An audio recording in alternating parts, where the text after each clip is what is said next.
Hello,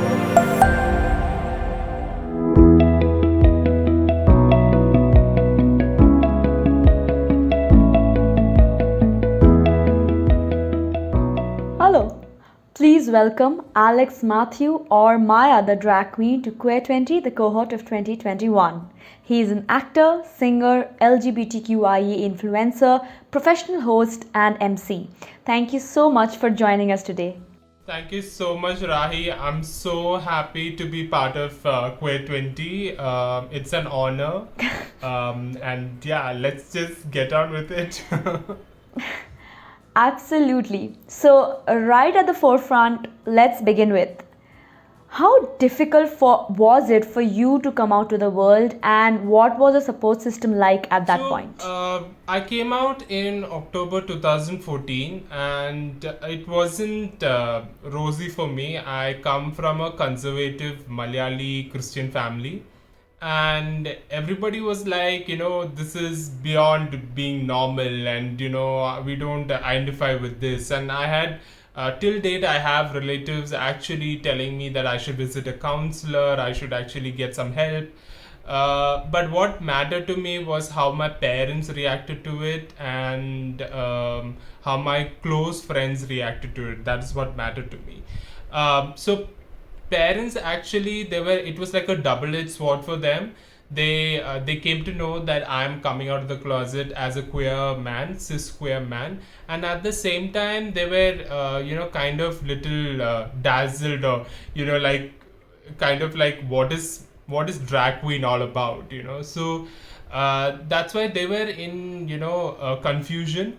But I gave them time and space, and eventually they came around. They decided to move in a city where I live and understand me better. It took time, but here we are, where my mom especially packs my suitcase with drag and tells me which lipstick works for me. So she's my biggest support system as of now. Friends, they come and go, they're chapters in your life, and that is something which I can't do anything about. So friends who truly love you and who truly mean a lot to you will stay, and those who are they just treat them as chapters of life.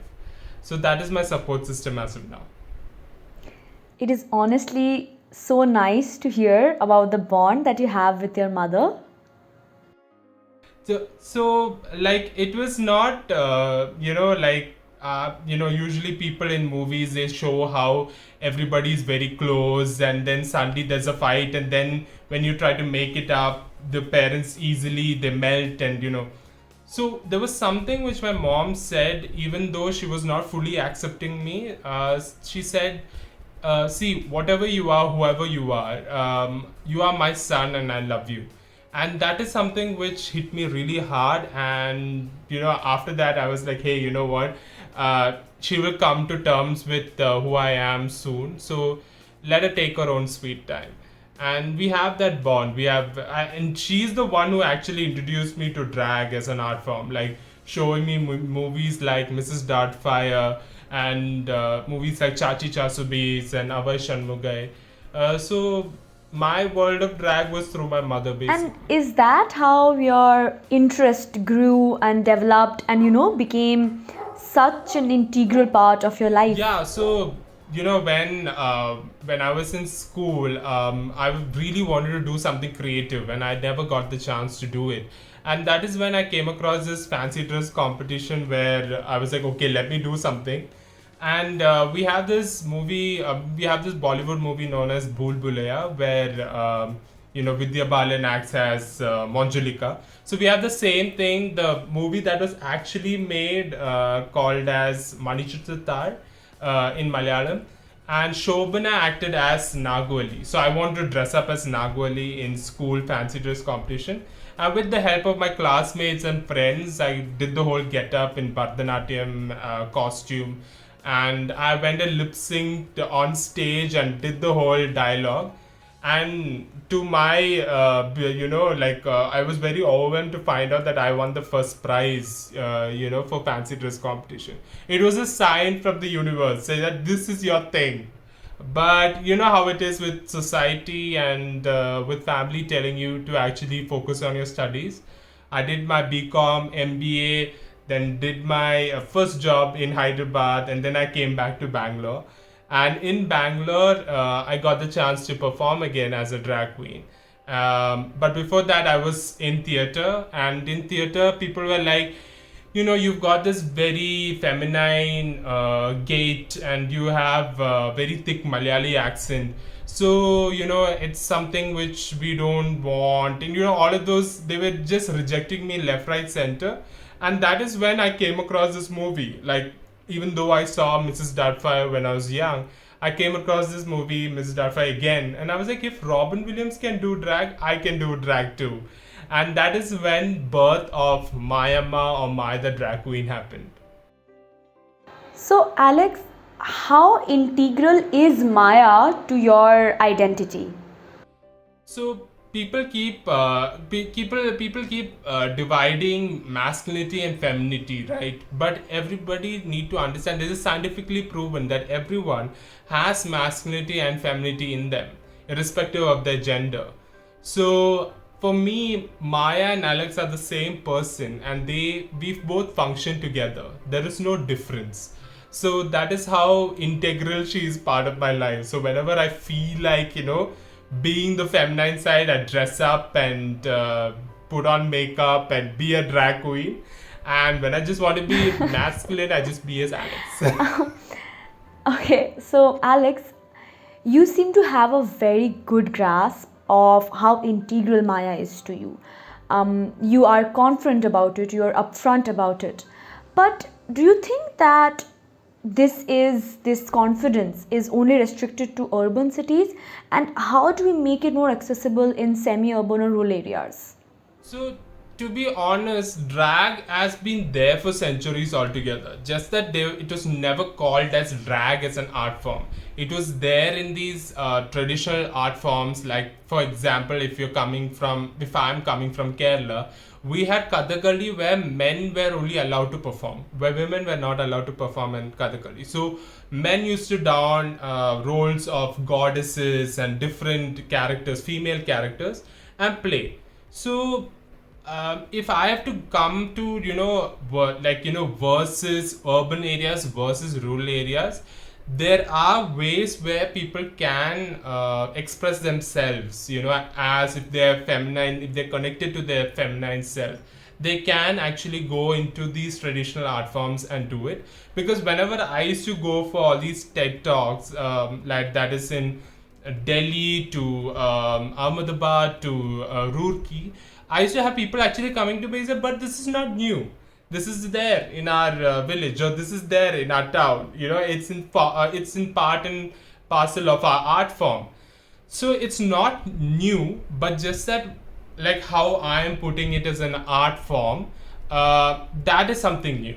That is something which people, it'll take time. It'll take time even to go to rural areas. It's more accessible in urban areas because of places like where you can go to nightclubs and see a drag show and all of that happen, but you will not be able to do that in a rural area. So it'll take time, I guess. In previous interviews, you did mention how, because of your choice to be Maya, you lost 2 jobs.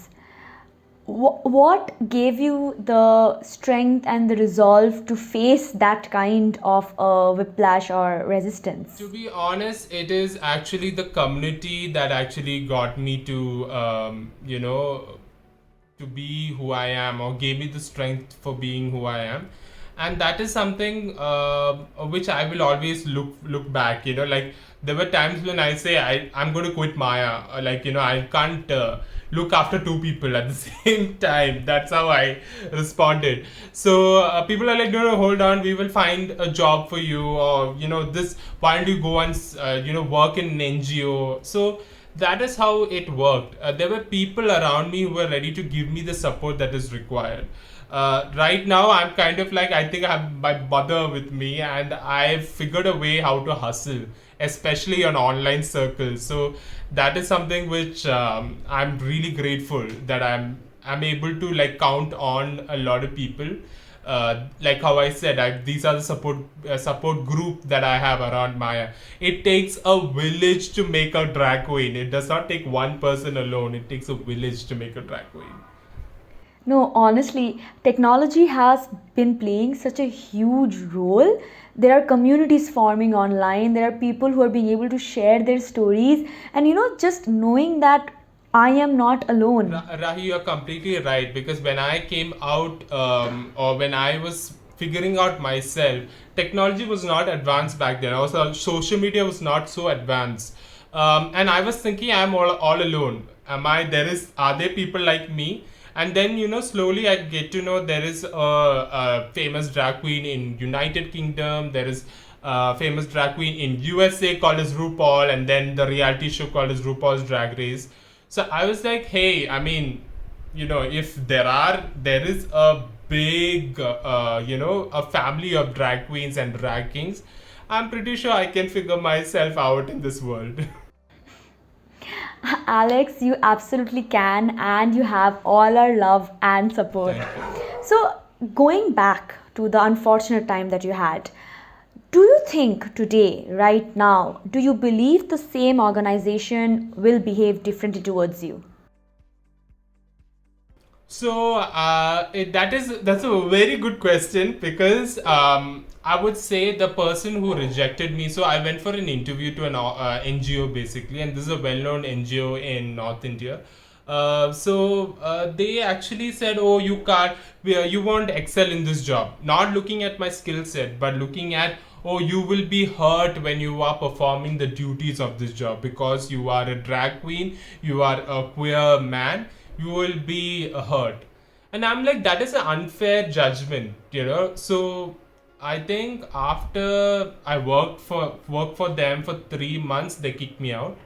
And then I got another job with an NGO, and they were ready to accept me the way I am. Because even the NGO was to deal with better livelihoods for sex workers and the LGBT community. So I was able to, like, hey, there is a different organization ready to support me, even if it's from the same industry. And that is when I had to do some job in Mumbai, and I was walking, I think either in Bandra or the Carter Road somewhere. And that's when I came across the same person who rejected me. She's like, "Hey, Alex." And I'm like, "Yes, hi, how are you?" I was just being cordial.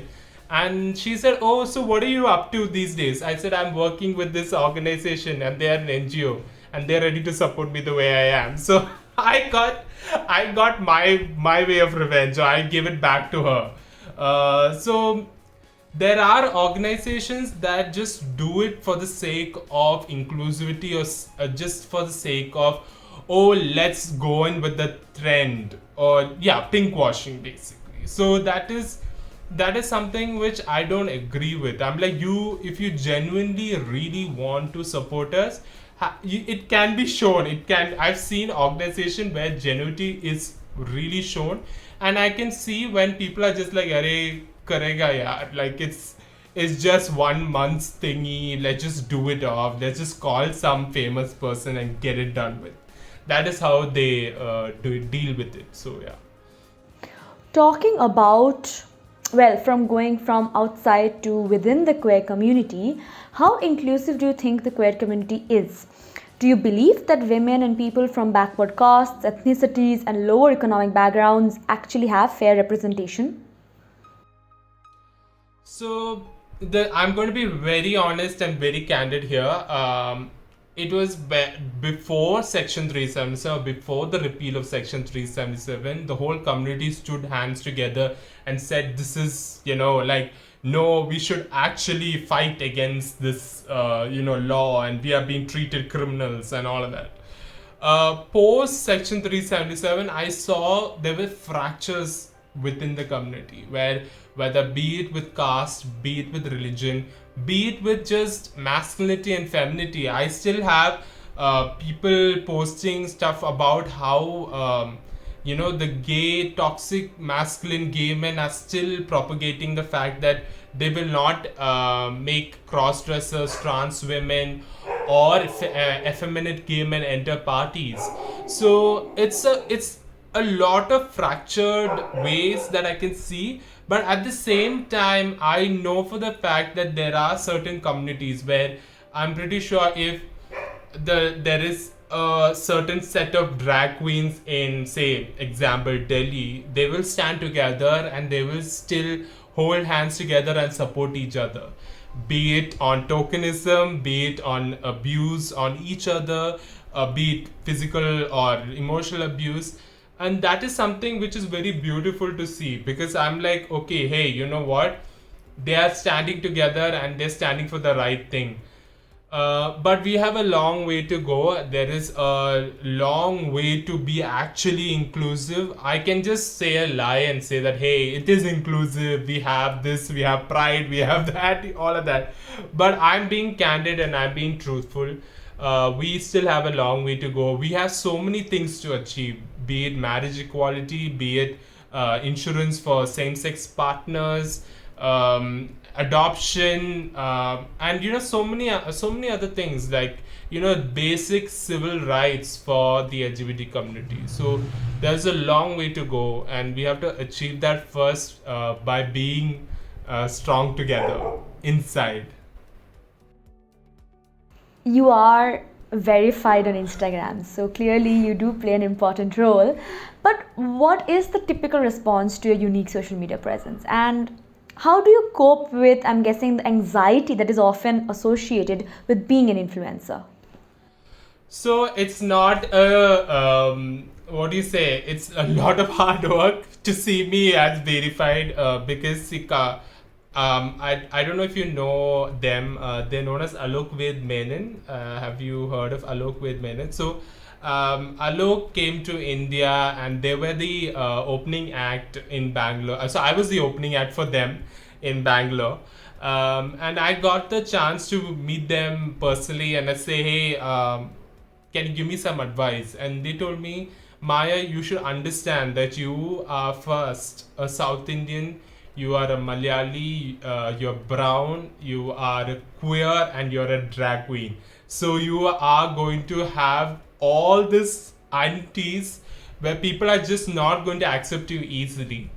But at the same time, there were people who were ready to, support me. And ideally, I would say it is being predominantly from the LGBT community and from women, basically, because they identify with me. Like any of you see, if you're of my influencer, like other influencers supporting me are mostly women, and some of them are Malayali women, and shout out to them. They have just supported me the way I am. In terms of anxiety, I think I got the anxiety of being an influencer on social media because I was like, oh my god, I need to get numbers, I need to do this, that. I got that earlier this year because of the second lockdown and all of that that happened. And I was like, hey, you know what? I'm going to take a break. I'm going to take a social media break. Call it detox, call it whatever you feel like. And that's exactly what I did. I just, deactivated for like, say, 2 weeks. Did I deactivate or you just like voluntarily deactivate? Something on those lines. I did that. And yeah, log in to enter. So that's exactly what I did. And people were like shocked. Like my presence suddenly just vanished. They reached out to me through WhatsApp. They say, are you okay? Are you fine? I'm like, yeah, I'm fine. I just need a social media detox. And with that, and also at the same time, my father had passed away recently. So I had to like take a step back on social media at the same time. And this was the time when Instagram was changing their algorithm. So it's like, if you don't post that much, they take away your followers, that sort of a thing. So I was like, oh my god, this is like me starting back from square one. But thankfully, I think my stars, Instagram has this something called as partner program. They reached out to me and said, hey, let's just do this together. We will help you, gain your followers. We'll help you, give you direction on how to do it. And thankfully, I was able to get on board with them. It has been a great journey so far, and the only purpose why I'm on social media is to educate people about, Maya the drag queen as a drag performer, and also about the LGBT community and educate them about the community, because I can understand that hate or any sort of phobia that we receive is stemming from ignorance, and that is something which we need to fight on head on actually. So yeah, that this is what I keep doing as an influencer, educate people. As one of our final questions, Alex, so many people are now finding their voices online. They are sharing their stories online. They are being themselves online. But that has also given way to so much bullying, harassment, ignorant comments, taunts, and just these mean, horrible behavior. So, how do you deal with these trolls and cyberbullies? And what would be your advice to others who are going through similar situations? Yeah. So what I do is I do four things actually, and this Instagram is given. I'm not sure about any other platform. Ignore, mute, delete, block. That's what I do. So any form of trolling, they come and say, no, no, this is the, and I'm like, shh, no. I'm not going to give you the power to come and mess my, my inner power. So I'm going to silence you, because hey, you may have to say something, but I don't have to respond to it. The thing what happens is that when we engage with a troll, it becomes like like you drain your energy out when you're engaging with a troll. Don't engage with the troll. Just say goodbye. I don't want to deal with you, and just go on with your life. That's all I do. Other than that, I feel the words that come out of a person, there is some sort of power to it. It even hatred, there is a lot of power to when you pour out words of hate. So all you need to do is just switch off. Just say, hey, you know what? I'm not going to give power to these kind of words. Because I know who I am. I'm not going to activate someone else's insecurity about me. Like I remember, okay, so it was a Little Nas X post, and I had commented on it. I said, okay, I like this picture 5, 6, 7, something like that, and the person commented on my comment saying gay. And I'm like, thank you so much. I didn't know. And then a lot of people are like, so, and what is your point? So he replied saying, so that's because I'm homophobic. So you can understand where the person insecurity is coming from. I mean, the kind of confidence that you need to have to blatantly put a comment like that and tell people publicly that yes, I follow that ignorant line of thought. I was like, wow, this is a good way how it turned out. Like, I just, like, because I've written Maya the drag queen, so everybody knows who's a drag queen. Or at least some people know who's a drag queen.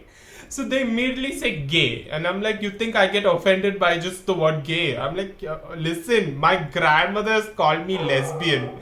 So being gay does nothing for me.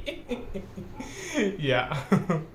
No, really, I'm hoping that these young people who are often quite impressionable, they develop the thick skin that is needed and follow the things that you have said and don't let it affect their soul, their mind, and their inner energy. Just don't give, it's almost like say, pay them no mind. They're not paying your bills. They're not giving you any sort of support. So don't give a shit about what they're trying to say. Absolutely, absolutely.